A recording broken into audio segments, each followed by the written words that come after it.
The August sun pressed down on Atlanta like a physical weight, turning the city into a shimmering mirage of heat and exhaust. At 7:43 in the morning, the temperature had already climbed past 85 degrees, and the air hung thick with humidity that made every breath feel earned. Lieutenant Sarah Collins stood at the intersection of Peachtree and 10th, her navy blue Atlanta PD uniform already showing dark patches of sweat beneath her tactical vest. Beside her, Max sat motionless on the scorching pavement, his amber eyes tracking a homeless man pushing a shopping cart across the crosswalk. The Belgian Malinois had been trained to ignore distractions, but he catalogued everything, every movement, every scent, every subtle shift in the environment around him. Sarah's radio crackled with static before a dispatcher's voice cut through. Possible 10:54 at the Meridian Luxury Apartments on Juniper Street. Responding units requested.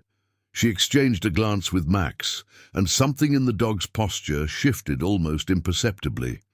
His ears rotated forward, catching frequencies beyond human perception, and his nostrils flared as if he could already smell what awaited them 6 blocks away. The Meridian was one of those glass and steel towers that had sprouted across Midtown during the last decade, monuments to Atlanta's relentless growth and the money that fueled it. Sarah guided her unmarked Dodge Charger into the underground parking structure, where the temperature dropped 15 degrees in an instant, the concrete walls holding onto the night's coolness like a secret. Max jumped out before she could fully open the rear door, his claws clicking against the polished floor as he waited for her command. Unit 1847. 18th floor. The building manager, a thin man in his 60s named Harold Vance, met them at the elevator bank with trembling hands and a face drained of color. He kept glancing at Max as if the dog might attack at any moment, though the Malinois simply stood at Sarah's left heel, calm and alert. Vance explained that the cleaning service had found her the weekly maid. She used her key when nobody answered, and then she started screaming. The whole floor heard it. The elevator hummed upward, and Sarah studied her reflection in the polished brass doors. 33 years old, athletic build, brown hair pulled back in a tight bun that kept it out of her face during operations. Her green eyes held the particular focus that came from years of high-risk work, the ability to observe everything while revealing nothing. Max sat at her feet, his breathing slow and steady, conserving energy for whatever waited above. The doors opened onto a hallway that smelled of expensive carpet cleaner and something else, something faint but unmistakable beneath the artificial freshness. Death had a signature that no amount of air freshener could mask, and Max caught it immediately. His body stiffened, muscles coiling beneath his sleek brown coat, but he made no sound. 7 years of training had taught him that silence was often more valuable than announcement. Crime scene tape already crossed the doorway of 1847, and Sarah recognized Detective Marcus Webb standing just inside, his notepad open, his expression grim. Webb was old school, a 20-year veteran who had seen enough death to fill several lifetimes. But something about this scene had gotten under his skin. She could see it in the way he held himself, shoulders slightly hunched, jaw tight. Sarah. He nodded as she approached. And Max. Good. I want that nose in here. She ducked under the tape, Max following close behind. The apartment opened into a spacious living area with floor-to-ceiling windows that offered a panoramic view of the Atlanta skyline. The morning sun streaming in at an angle that turned the polished hardwood floors into mirrors of gold. Expensive furniture, carefully arranged, modern art on the walls, the kind that cost more than most people made in a year. Everything in its place, everything perfect, except for the woman lying at the base of the kitchen island. Sarah approached slowly, letting Max lead. The dog moved in a wide circle around the body, his nose working constantly, pulling information from the air that human senses could never detect. The victim was young, late 20s, blonde hair spread across the floor like a halo. She wore silk pajamas, pale blue, and her eyes were closed as if in sleep. There was no obvious trauma, no blood, no visible wounds. Just a woman who looked like she had simply laid down and stopped breathing. But that was the problem. People did not just lie down at the base of kitchen islands and die. And Max's behavior confirmed it. The Malinois had stopped at a specific point near the victim's right hand, his entire body rigid with attention. He did not alert the way he would for narcotics or explosives. This was different. This was the kind of stillness that meant he had found something significant but could not quite categorize it. "What do we know?" Sarah asked, crouching beside Max, her eyes scanning the area around the body. Webb flipped through his notepad. Victim is Amanda Mercer, age 28, married to Daniel Mercer, junior partner at Whitfield and Associates, high-end corporate law firm downtown. Husband claims he left for work at 6 this morning, said goodbye to his wife, everything was normal. Cleaning service found her at 7:15. Sarah studied the body without touching it, waiting for the forensics team to complete their initial documentation. Amanda Mercer had been beautiful in life, the kind of beauty that came from careful maintenance and generous genetics. Her skin was pale but unmarked, her expression peaceful, too peaceful. Sarah had seen enough death to know that it rarely came gently, even when it appeared to. No signs of forced entry, Webb continued. Security footage shows only the husband leaving this morning and the maid arriving later. Nobody else came or went from this unit since last night at 8:47, when the couple returned from dinner at Bacchanalia. Sarah stood and began moving through the apartment, Max at her side. The master bedroom was immaculate, the bed made with military precision, decorative pillows arranged in a perfect cascade. The bathroom gleamed with marble and chrome, every towel folded, every bottle aligned. She opened the medicine cabinet and found the usual assortment of prescriptions, nothing immediately suspicious. Vitamins, allergy medication, birth control pills arranged in their monthly dispenser. "She's got an inhaler," Sarah noted. "Asthma?" Webb nodded. Husband mentioned that. Said she had mild asthma since childhood, nothing serious, kept an inhaler nearby but rarely used it.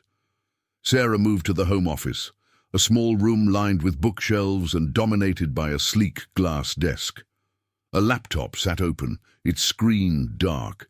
Beside it, a leather planner with appointments meticulously noted in elegant handwriting. Amanda Mercer had been organized, controlled, the kind of person who left nothing to chance, and yet here she was, dead on her kitchen floor with no apparent cause. Max had followed her into the office, and now stood at the window, staring down at the street below. His ears were forward, his attention fixed on something Sarah could not see. She joined him at the glass and looked down at the building's entrance, where a black Mercedes was pulling into the loading zone. A man in an expensive suit emerged, and even from 18 floors up, Sarah could see the careful composition of his expression. Grief, yes, but measured, controlled. "That's the husband," Webb said from the doorway. "He's been at the downtown station for the last hour giving his statement. They're bringing him here to identify the body officially and collect a few personal items." Sarah watched Daniel Mercer enter the building, disappearing beneath the concrete awning. Something about his movements bothered her, though she could not articulate exactly what. He walked like a man who knew he was being observed, each step deliberate, each gesture calculated for maximum effect. The forensics team arrived in force, transforming the apartment into a grid of numbered markers and evidence bags. Sarah stepped back to give them room, pulling Max away from the controlled chaos. The dog had been behaving strangely since they entered the unit, alternating between intense focus and a kind of restless energy that she rarely saw in him. He knew something was wrong here. He could smell it, sense it, in ways that would take the lab weeks to confirm. Daniel Mercer appeared in the doorway 20 minutes later, flanked by a uniformed officer and a woman Sarah recognized as a victim's advocate from the department. He was tall, dark-haired, with the kind of handsome face that photographed well and probably opened doors throughout his career. His eyes were red-rimmed, his tie loosened, his jacket wrinkled as if he had been clutching it. Every detail spoke of a man shattered by sudden loss. But Sarah had learned long ago not to trust appearances. She had seen killers weep over their victims with genuine tears.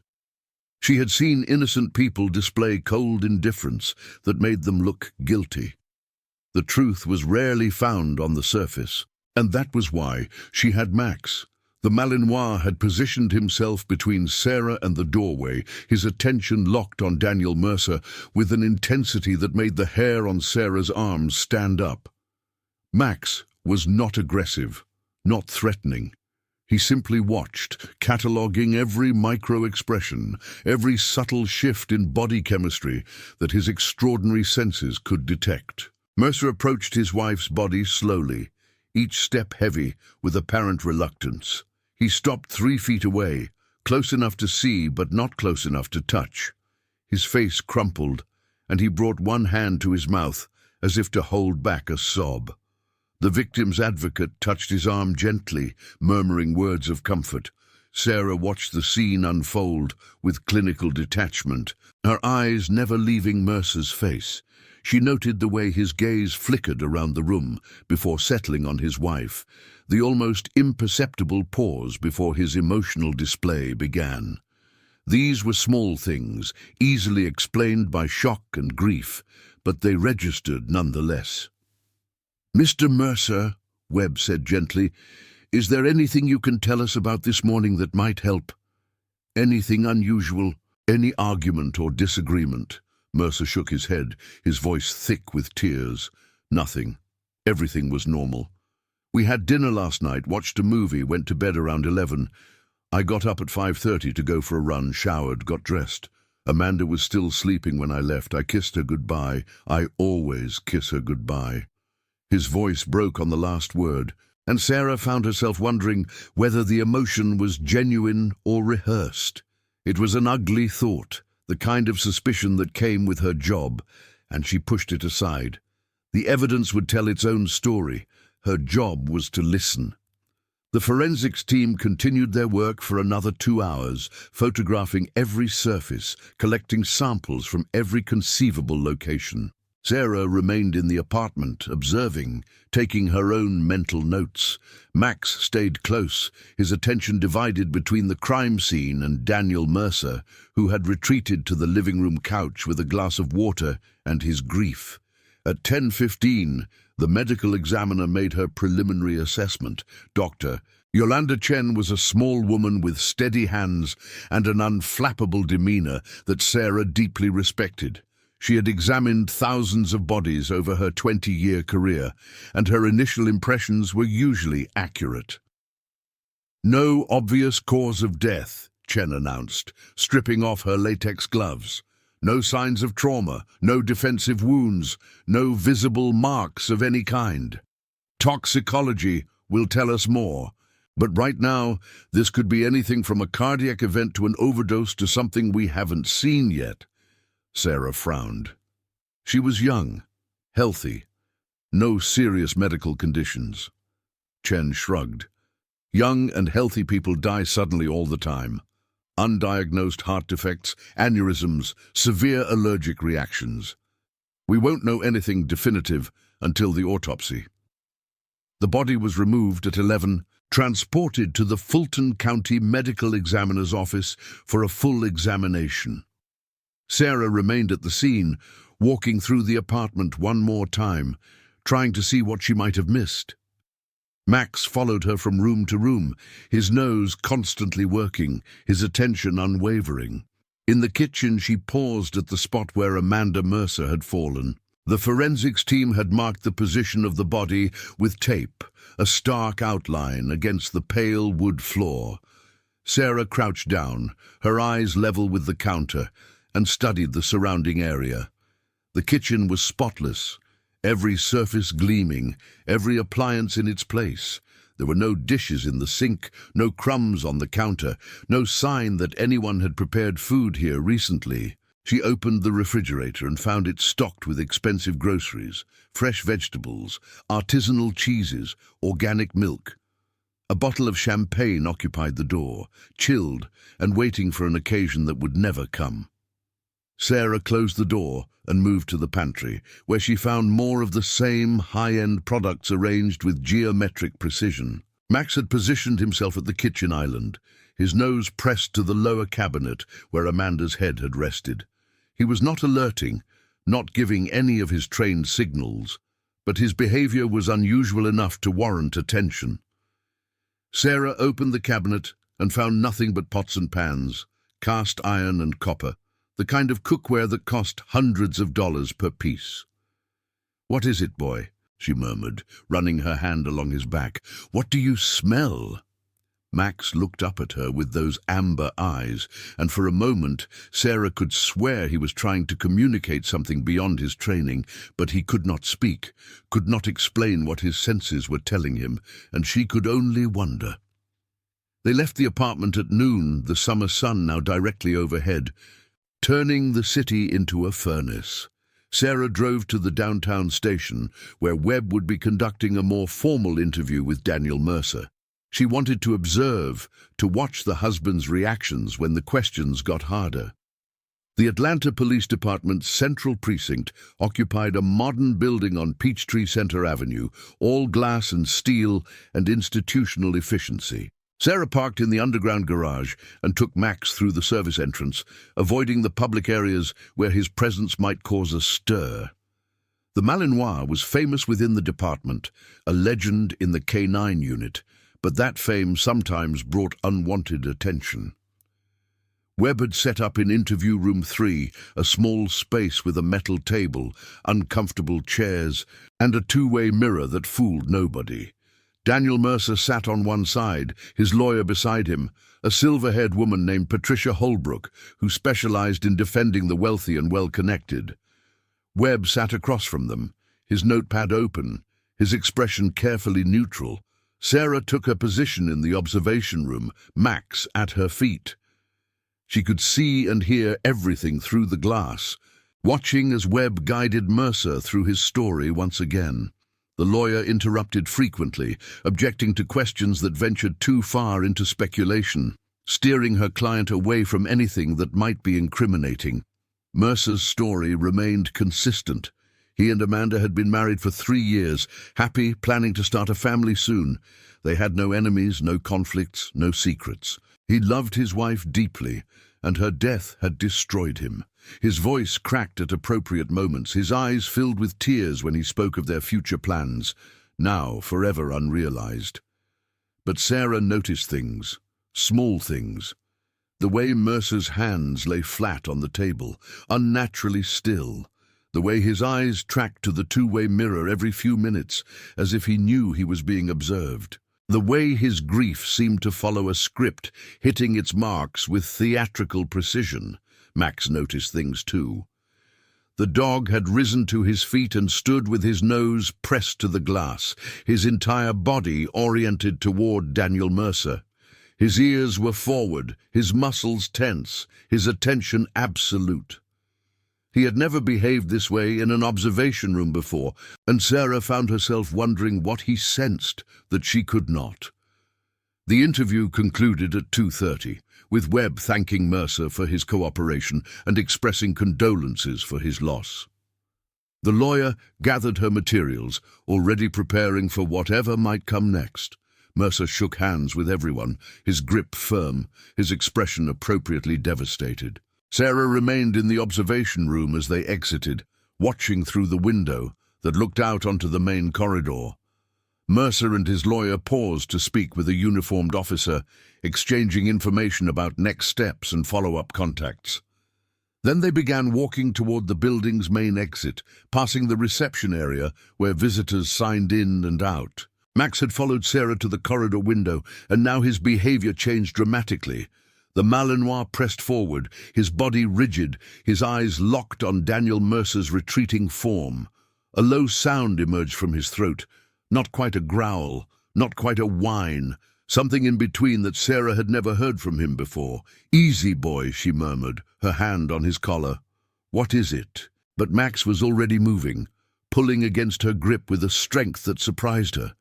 He was not aggressive, not attacking, just determined to reach Daniel Mercer before the man left the building.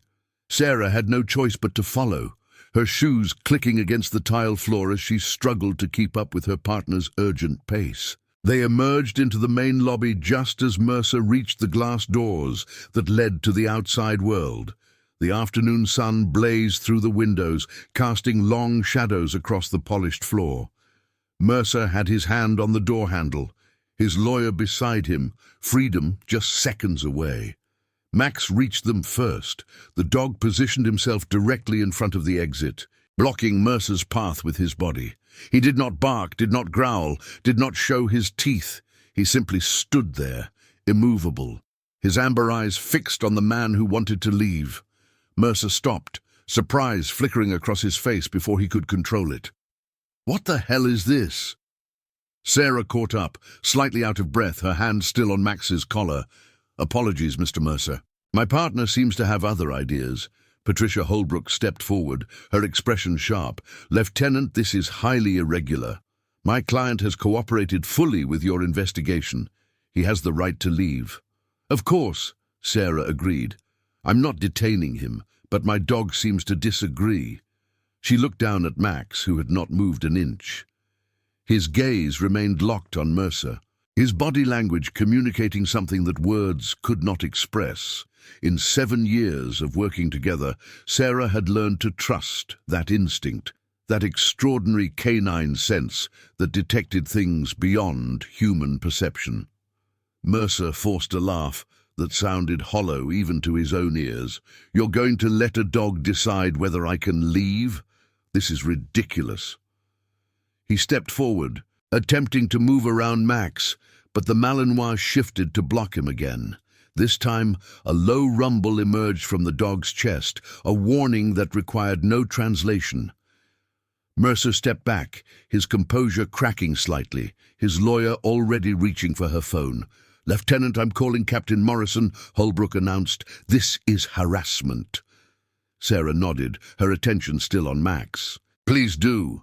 In the meantime, Mr. Mercer, perhaps you could wait in the visitors' area just until we sort this out." The standoff lasted for exactly 7 minutes. Mercer retreated to a plastic chair near the reception desk, his lawyer speaking rapidly into her phone, her voice sharp with indignation. Sarah stood nearby with Max, the dog never taking his eyes off the man who had tried to leave. Uniformed officers glanced their way, sensing the tension, but no one intervened. They knew Max's reputation, knew that his instincts had solved cases that human investigators could not crack. At 2:49, Sarah's phone rang. She recognized the number immediately. The Fulton County Medical Examiner's office. Dr. Chen's voice came through clear and urgent. "Lieutenant Collins, we need you back at the scene. Now, what did you find?" A pause, heavy with significance. "Bring the husband." The drive back to the Meridian took 20 minutes, made longer by the silence that filled the car. Mercer sat in the back seat, his lawyer in the front passenger position, both of them radiating anger and confusion. Max occupied his usual spot in the cargo area, but his attention remained fixed on the man behind the divider, watching through the mesh with unblinking focus. The apartment was still sealed when they arrived, crime scene tape crossing the door, a uniformed officer standing guard. Dr. Chen met them in the hallway, her expression grave. She led them inside, past the living room, past the kitchen where Amanda Mercer had died, into the master bathroom. "We found something," she said, her voice low, "something that changes everything." She directed their attention to the sink, where a forensics technician was carefully extracting something from the drain. Sarah leaned closer and saw it, a small, circular object barely visible against the steel trap. Wedding ring, Dr. Chen explained. Amanda Mercer's wedding ring. It was lodged in the drain, had been there for at least several days, based on the soap residue buildup. Sarah frowned. So she took off her ring. Lots of women do that when they wash their hands. Chen shook her head. That's not the interesting part. Look at this. She held up an evidence bag containing the ring, tilting it so the overhead light caught the interior surface. There, etched into the gold, were words that Sarah could barely make out. She took the bag and held it closer, reading the inscription. Forever ends tonight, 07-24. Sarah looked up, her blood running cold. That's today's date. Chen nodded. Someone knew she was going to die. And they told her. Sarah turned to face Daniel Mercer, who stood in the bathroom doorway, his face suddenly pale. His lawyer had stepped back, her phone forgotten in her hand, her expression shifting from indignation to dawning horror. "Mr. Mercer," Sarah said slowly, "can you explain this?" He opened his mouth, but no words came out. His eyes darted around the room, searching for an exit, an explanation, anything that might save him from what was coming. He found nothing. "That's not possible," he finally managed. "I bought that ring. I know what's inscribed on it. It says forever and always, with the date of our wedding." Chen held up another evidence bag, this one containing a different ring. "This one," she said, "was found in Mrs. Mercer's jewelry box. Same size, same design, inscribed with exactly those words. Your wife had 2 wedding rings, Mr. Mercer. One real, one altered. And she was wearing the altered one when she died. The silence that followed was absolute." Sarah watched Mercer's face, watching the calculations happening behind his eyes, the desperate search for a way out. Max had moved to stand beside her, his body pressed against her leg, his attention never wavering from the man whose carefully constructed alibi was crumbling around him. "I want to speak with my lawyer," Mercer said, his voice barely above a whisper. "Alone." Patricia Holbrook stepped forward, but her earlier confidence had evaporated. "Daniel," she began, but he cut her off with a sharp gesture. "Alone."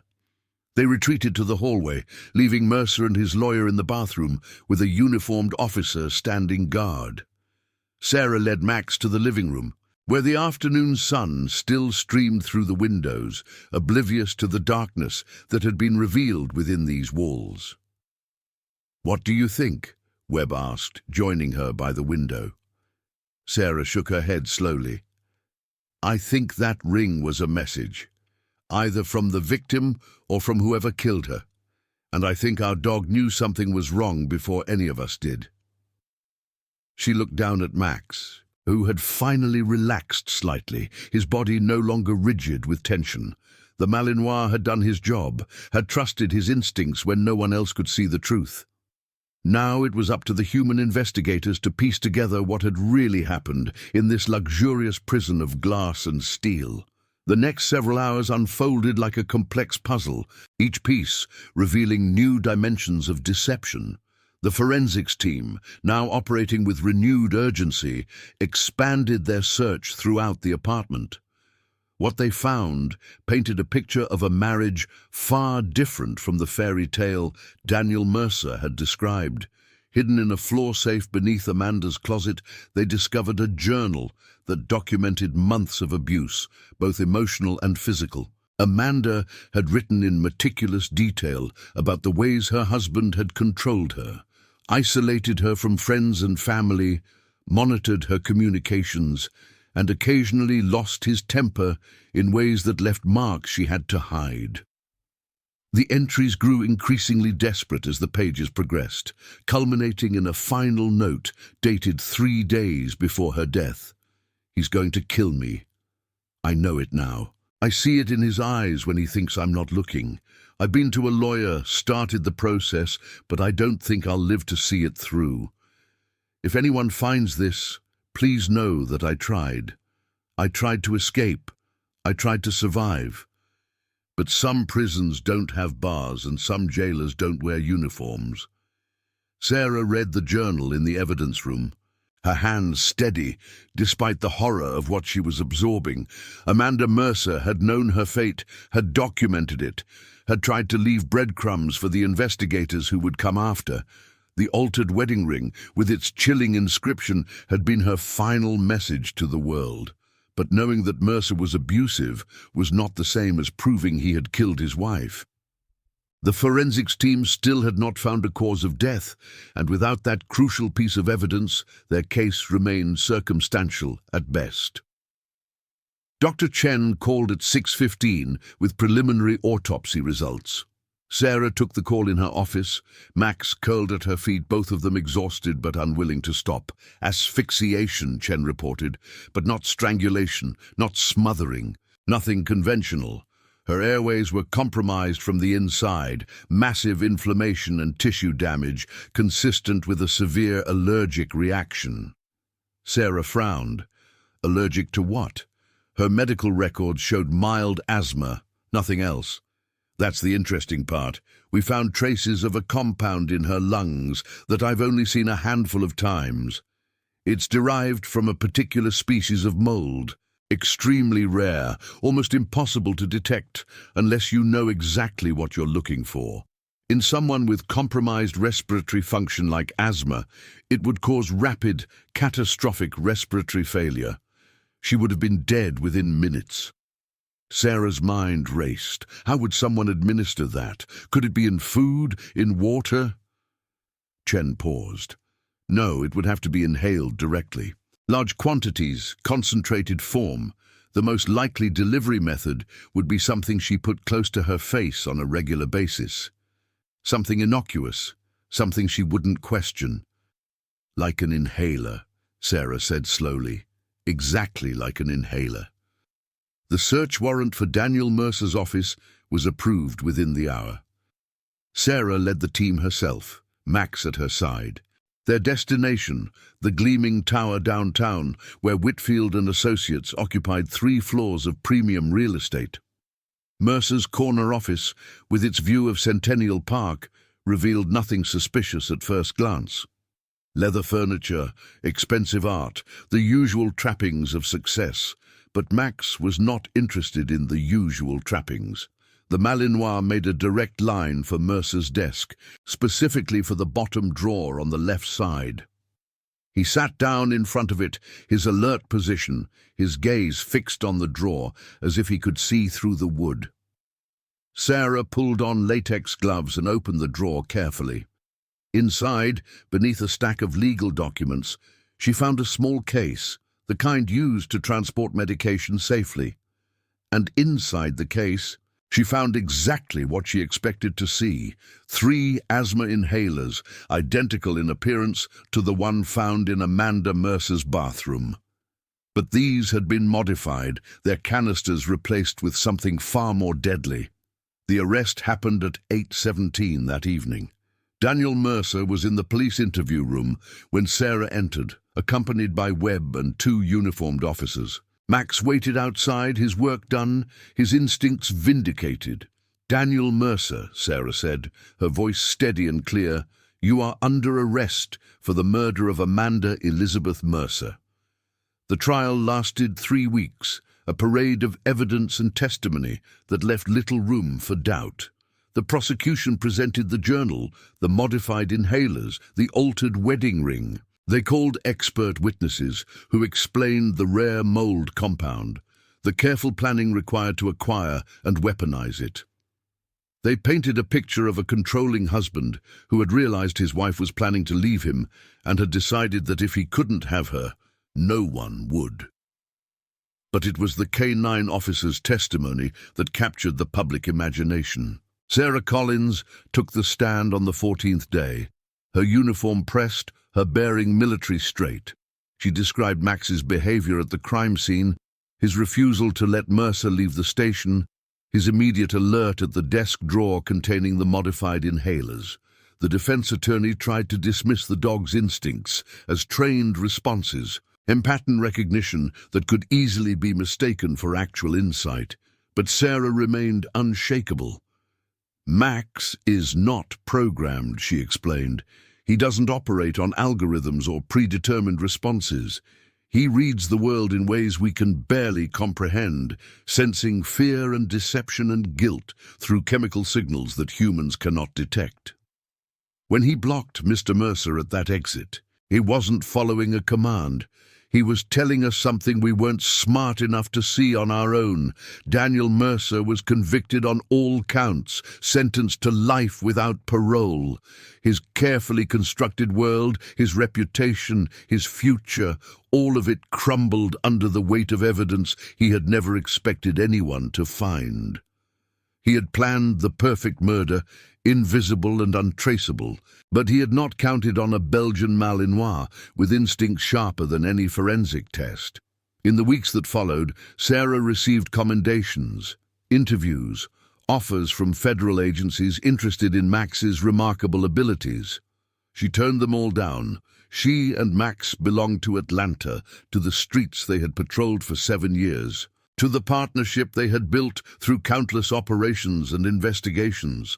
But the Mercer case changed something in Sarah, deepened her understanding of the bond she shared with her four-legged partner. Max had seen what she could not, had known the truth when everyone else was fooled. And she realized that their partnership was not just about training and discipline. It was about trust, about believing in something beyond human comprehension. On the night the verdict was announced, Sarah sat on her apartment balcony. Max curled at her feet. The Atlanta skyline glittered in the darkness, millions of lights representing millions of lives, each with their own secrets and struggles. Somewhere out there, another monster was planning another crime, confident that they were too smart to get caught. But they didn't know about Max. They didn't know about the instincts that operated beyond human understanding, the senses that detected guilt and fear and deception in ways no laboratory could replicate. And that was their mistake. Sarah reached down and stroked Max's head, feeling the warmth of his fur beneath her fingers. "Good boy," she murmured. "Good boy." Max looked up at her with those amber eyes, and she could swear he understood every word. They were partners, bound by something deeper than training, stronger than duty. And as long as they were together, justice had a chance. The summer heat finally broke in late August, giving way to cooler nights and the first hints of autumn. Sarah returned to regular patrol duty, the Mercer case closed, but not forgotten.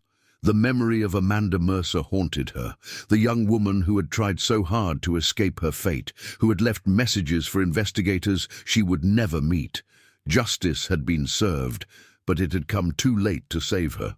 Max seemed to sense Sarah's lingering sadness, staying closer than usual during their shifts, pressing against her leg during quiet moments. Dogs understood grief in ways that humans sometimes forgot, and the Malinois was no exception. He had his own memories of the case, his own connection to the truth that had been hidden in plain sight. They were patrolling the Midtown district one evening when Sarah's radio crackled with a familiar tone. Domestic disturbance, possible assault, Juniper Street address. She recognized the cross streets immediately, just 2 blocks from the Meridian luxury apartments where Amanda Mercer had died. Sarah hit the lights and accelerated, Max alert in the back seat. They arrived at a brownstone apartment building within minutes, where a woman stood on the front steps, clutching her arm, tears streaming down her face. A man hovered nearby, his posture aggressive, his voice rising in anger. Max was out of the car before Sarah could fully stop, positioning himself between the woman and the man. The Malinois did not growl, did not threaten, just stood there with that unshakable presence that commanded attention. The man took one look at those amber eyes and stepped back, his aggression evaporating in an instant. Sarah approached the woman, checking her injuries, calling for backup and medical assistance. The woman's arm was bruised, her face swollen from a blow she was too scared to report. She kept glancing at the man, at her apartment, at the life she had built that was slowly killing her. "You don't have to go back in there," Sarah said quietly. "There are resources, places you can stay, people who can help." The woman shook her head, the same defeated gesture Sarah had seen countless times. "He's my husband. He didn't mean it. It won't happen again." But Sarah thought of Amanda Mercer, of the journal hidden in the floor safe, of the altered wedding ring with its chilling inscription. She thought of all the women who believed that things would get better, that love could overcome violence, that next time would be different. "It will happen again," she said, her voice firm but kind, "and it will get worse. I've seen how this story ends, and I don't want it to end that way for you." The woman looked at Max, who had moved to stand beside Sarah, his eyes soft and understanding. Something shifted in her expression, a flicker of hope breaking through the despair. "Is there really somewhere I can go?" she asked. "Somewhere he can't find me?" Sarah nodded, reaching for her phone to call the domestic violence hotline she knew by heart. "There really is, and the first step is right here, right now." She stayed with the woman until the advocates arrived, until the husband was taken into custody on assault charges, until the first steps toward a new life had been taken. It wasn't a dramatic arrest, wasn't the kind of case that would make headlines or earn commendations. But it mattered. It mattered because one woman had a chance now, a chance that Amanda Mercer never got. As Sarah drove away, Max settled in the back seat with a contented sigh. The Malinois had done his job again, not with teeth or training, but with presence, with the simple act of standing between danger and its intended victim. It was what he was born to do, what they were both born to do. The call came in at 2 in the morning, 3 weeks after the Mercer conviction. Sarah was at home, trying to sleep, when her phone shattered the silence. The voice on the other end belonged to Captain Morrison, her tone urgent. "We need you at the federal building, now, and bring Max." Sarah asked no questions, knew better than to waste time on explanations that would come soon enough. She dressed in minutes, loaded Max into the car, and headed downtown through streets that were nearly empty at this hour. The federal building loomed against the night sky, its windows dark, except for a cluster of lights on the 15th floor. She was met in the lobby by men in suits, federal agents whose badges identified them as FBI. They escorted her to an elevator, then to a conference room where more suits waited around a long table covered with files and photographs. "Lieutenant Collins," one of them said, a woman in her 50s with silver hair and sharp eyes. "Thank you for coming. I'm Special Agent Catherine Reeves, Behavioral Analysis Unit. We've been following your work on the Mercer case with great interest." Sarah sat down, Max positioning himself at her feet. "What's this about?" Reeves slid a photograph across the table. A woman's face, young and blonde, disturbingly similar to Amanda Mercer. "This is Jennifer Walsh, 27 years old, married to a successful attorney in Charlotte. She was found dead in her home 3 months ago. Cause of death was initially ruled natural causes, a cardiac event." Sarah studied the photograph, a cold feeling settling in her stomach. "Let me guess, someone took another look." Reeves nodded. "After your case made news, the Charlotte PD received an anonymous tip suggesting they examined Jennifer Walsh's death more closely. They found a modified inhaler in her bathroom, traces of the same mold compound in her lungs. Her husband is currently under investigation." Sarah's mind raced, the implications staggering. "You're saying there might be more?" Reeves spread more photographs across the table, 6 in total, 6 young women with similar appearances, all married to successful professionals, all dead under suspicious circumstances that had been ruled natural causes. The pattern is undeniable.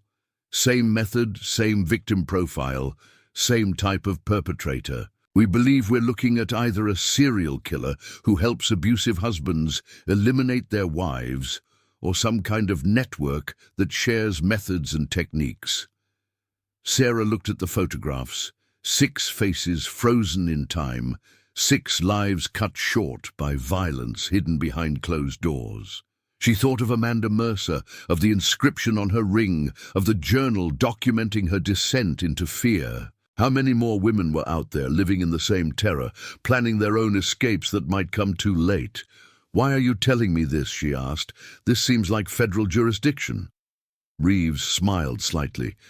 "It is. But your dog found what our entire forensic team missed. Max detected something in Daniel Mercer that no test could identify, something that led directly to the evidence we needed to convict. We want that instinct working with us as we investigate these other cases." Sarah looked down at Max, who had raised his head at the mention of his name. The Malinois met her gaze with those amber eyes, steady and trusting, ready for whatever came next. "What exactly are you proposing?" Sarah asked. Reeves leaned forward. "A task force, multi-jurisdictional, combining FBI resources with local law enforcement expertise. We investigate each of these cases, find the evidence that was missed, bring the killers to justice, and we figure out how they're connected, whether there's someone orchestrating this or if these predators found each other on their own." The conference room fell silent, the weight of the proposal hanging in the air. Sarah knew what accepting would mean: long hours, travel, danger of a different kind than she was used to. But she also knew what refusing would mean: more women like Amanda Mercer, more perfect murders that no one would ever solve. "When do we start?" she asked. The first case took them to Charlotte, where Jennifer Walsh's husband maintained his innocence from a holding cell, while forensic teams re-examined every inch of their home. Max led Sarah through the crime scene, his nose working constantly, his instincts guiding them to places the original investigators had overlooked. They found a hidden compartment in the garage, containing journals and receipts and communications that revealed the terrible truth. Gregory Walsh had been corresponding with someone online, exchanging methods and advice, learning how to commit the perfect murder from people who had done it before. The online trail led to a dark web forum where dozens of men shared strategies for eliminating their wives while avoiding suspicion. The forum moderator operated under layers of encryption, but the FBI's cyber team slowly peeled back the anonymity until they had a name, a location, a face. Robert Hensley, former pharmaceutical researcher, terminated from his position 3 years earlier for unauthorized experimentation with fungal compounds. He had developed the mold derivative used in the modified inhalers, had perfected the method through trial and error, had offered his expertise to anyone willing to pay. The arrest happened at dawn, a coordinated raid on Hensley's compound in rural Tennessee. Sarah was there with Max, part of the entry team, watching as federal agents swarmed a property that looked like any other farmhouse from the outside. Inside, they found a laboratory, a library of research on untraceable poisons, and detailed records of every consultation Hensley had provided. 23 men, 23 murders, spanning a decade, and 12 states. Each one had paid Hensley for the method and the materials, had followed his instructions precisely, had walked away free while their wives lay dead in their homes. Until now. The arrests came in waves, each one triggering media coverage that brought more victims forward.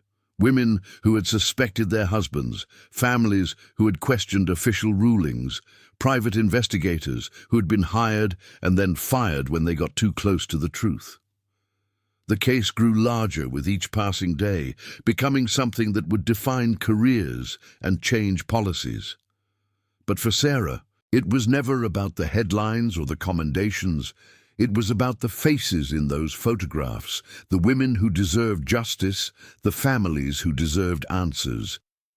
And it was about Max, whose instincts had started it all, who had seen what no one else could see. They returned to Atlanta after 3 months on the road, both of them exhausted, both of them changed by what they had witnessed. The city welcomed them back with familiar sounds and smells, the honking horns and restaurant aromas and summer heat that felt like home. Sarah resumed her regular duties, grateful for the routine after months of chaos. But she knew that nothing would ever be quite the same. She had seen the darkness that lurked beneath the surface of ordinary lives, the monsters who hid behind expensive suits and charming smiles. She had learned that evil did not always announce itself, that sometimes it whispered rather than roared. Max seemed to share her thoughts, staying close during patrols, his attention sharp and unwavering.